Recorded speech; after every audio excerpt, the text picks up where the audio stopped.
अस्सलाम वालेकुम व्यूअर। आज मैं आपको बलगम के मुतालिक बताता हूँ कि बलगम कैसे पैदा होती है, बलगम को ख़त्म कैसे करना है और बलगम के मुख्तलिफ रंग होते हैं, कौन सा रंग कौन सा बीमारी की साइन है।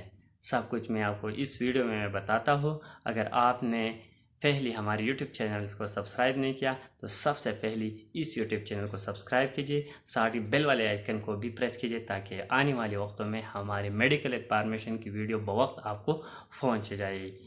चलो स्टार्ट करेंगे कि बलगम के मुतालिक मैं आपको बताता हूँ बलगम बन कैसे बनती है। बलगम हमारी जो रिस्पिरेटरी ट्रैक है, इससे फेफड़े है, लंग्स है, ट्रिकिया है, साइनस है, माउथ है और साथ ही नेज़ल है। इसमें एक मेम्ब्रेन होती है, इसे म्यूकोसल मेम्ब्रेन, म्यूकस मेम्ब्रेन कहा जाते हैं। इस मेम्ब्रेन से कुछ सिक्रीशन होती है।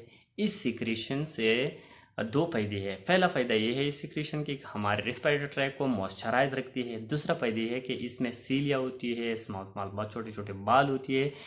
ये काम ऐसे करते हैं कि कोई फॉरेन बॉडी आकर, जैसे पैथोजन आती है, पैरासाइट आती है, डस्ट आती है, एलर्जीन आती है, वह ये रोक देती है, अंदर आने को मना कर देती है। और फिर जब आपको खांसी लगी तो खांसी से आपको ये बाहर फेंक देती है। तो इसकी ये फ़ायदा है। लेकिन ये सिक्रीशन तैनी होती है, फ्लूइडी होती है नॉर्मल हाथ में, तब हम पील करेंगे जब ये मकदार में ज़्यादा हो, गाढ़ापन इसमें ज़्यादा हो, तो तब हम पील करते हैं। क्यों ये गाढ़ा होती है, मकदार ज़्यादा होती है?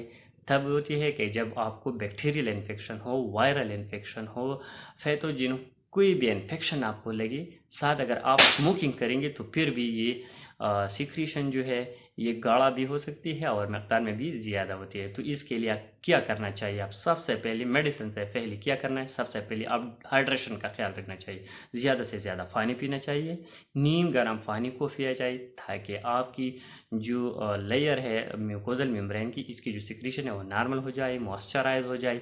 तो नीम गर्म पानी का ज़्यादा से ज़्यादा इस्तेमाल करना चाहिए।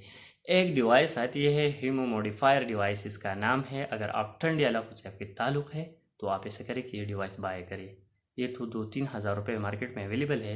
इसका इस्तेमाल ऐसा है कि रात सोते वक्त आप अपने कमरे में ये ऑन कर दें।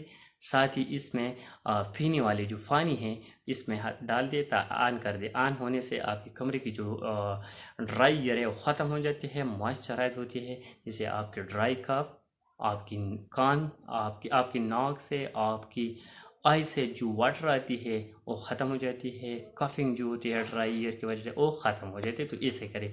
साथ ही आपको नमक का इस्तेमाल करें, नमक पानी में डालकर हलकर इससे गरगरे करें। नमक को हम एंटीबैक्टीरियल, एंटीमाइक्रोबियल यानी जरासीम कुश के तौर पर भी इस्तेमाल कर सकती है।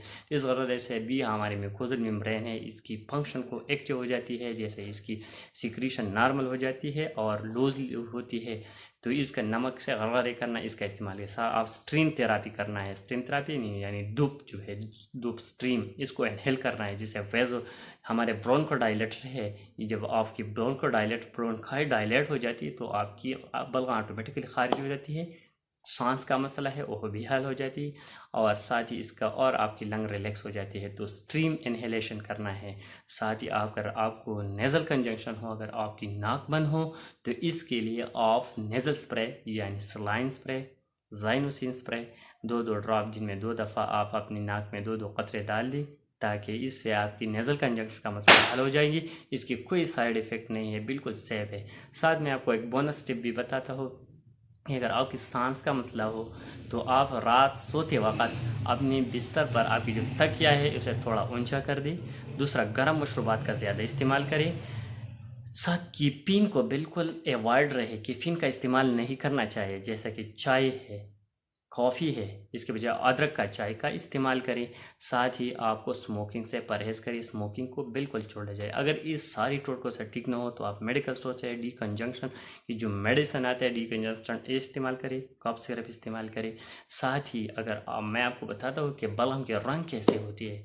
जब वाइट रंग की बलगम हो आपकी तो आपको एलर्जी या आपको वायरल इन्फेक्शन हो, वाइट रंग की एलर्जी का साइन हो या आपको वायरल इन्फेक्शन हो, ख़तरनाक नहीं है, वक्त के साथ ठीक हो जाएंगी। अगर ग्रीन या येलो हो तो बैक्टीरियल इन्फेक्शन है, अगर ब्लैक हो तो फंगल इन्फेक्शन है, अगर ब्राउन हो तो क्रॉनिक लंग डिजीज़ है। अगर रेडिश रंग की हो तो नमूनिया है।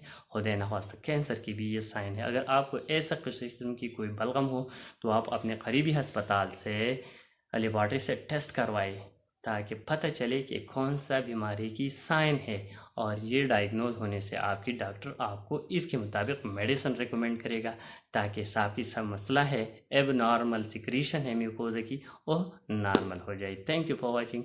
मैंने बलगम के साथ जो चीज़ बातें थी मैंने आपके साथ शेयर किया था। साथ ही आप इस वीडियो को लाइक करें, कमेंट करें और बेल आइकन के साथ सब्सक्राइब के साथ साथ बेल आइकन को प्रेस करें ताकि हमारे यूट्यूब की हर वीडियो आपको बर वक्त पहुंचे। Thank you for watching.